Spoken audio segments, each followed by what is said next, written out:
Watching news at Prime. Let's continue the coverage around the 49 South Africans who we understand have landed in the United States now. And we discuss this with veteran journalist and author Max du Preez, who previously slammed AfriForum and Solidarity's visit to the United States. Max du Preez, it's good to have you on the show once again, and we'll talk about the low point perhaps this is marking in South Africa's diplomatic relations with the United States. But just initially, your thoughts about the 49 Afrikaners who are now in the United States as refugees.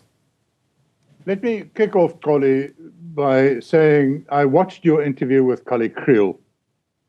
I found what he said utterly despicable.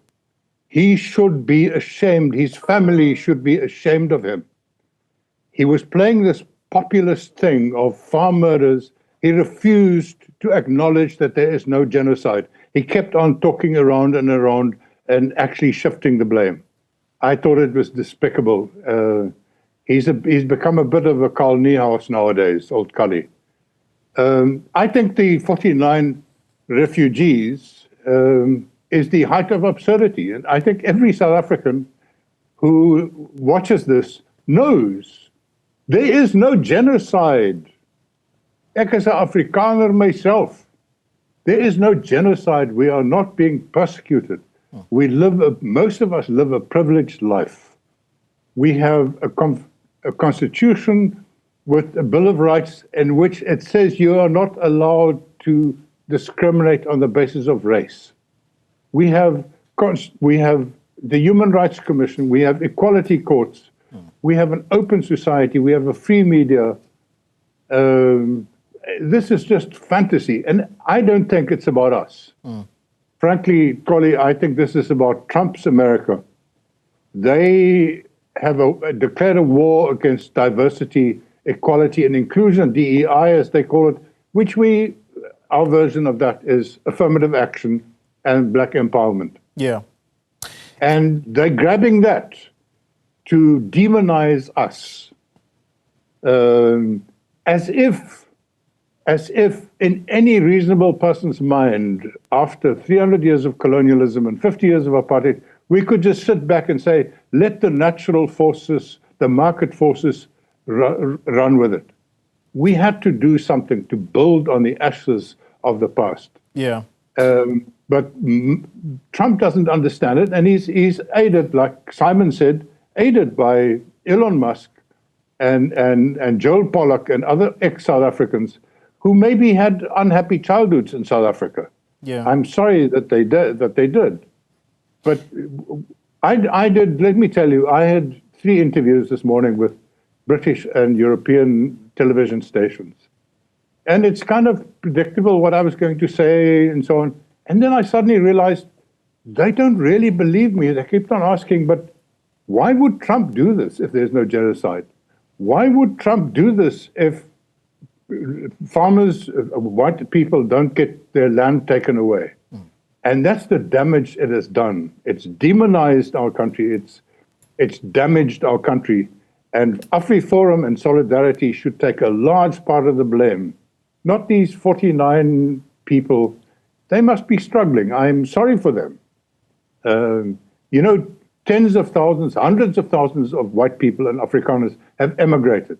So they could have gone to the United States or Australia or New Zealand, but they are struggling. They're not successful human beings here. And so they become partly economic migrants, but partly, I suspect, and I don't know any of them, partly, I suspect, an unwillingness to live in a non-racial democracy.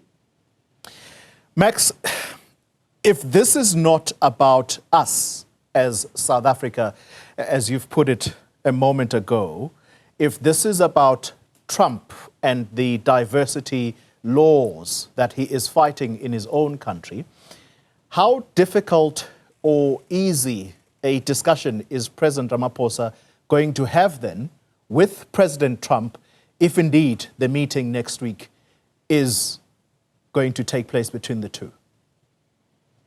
Listen, take the freedom to speak frankly here. My dear old friend, President Ramaphosa, has been a bit of a disappointment over the last few years. But here's his one strength. He is a charming man. He's an utterly charming man. He is a highly sophisticated guy. He's going to sit there. He's going to charm Trump. I hope that he would get through to Trump, that Trump would stop listening to Joel Pollak and Elon Musk, because even his embassy here must tell them there is no genocide. Not a square centimeter of land had been taken away without compensation from white people in this country. Our judicial system is intact. I think maybe he'll make a breakthrough. Maybe he'll charm Trump. But with Trump, you never know. Yeah. He's not a very sophisticated political thinker. He's more of a businessman. I see the Qataris have offered him a fancy new Boeing. Maybe Cyril should offer him a golden Weaver bride or something, you know? Let me circle back to the 49 Afrikaners. If they are not the last to leave the country, Max, you've already made a number of statements about how not so successful they might not have been in this country.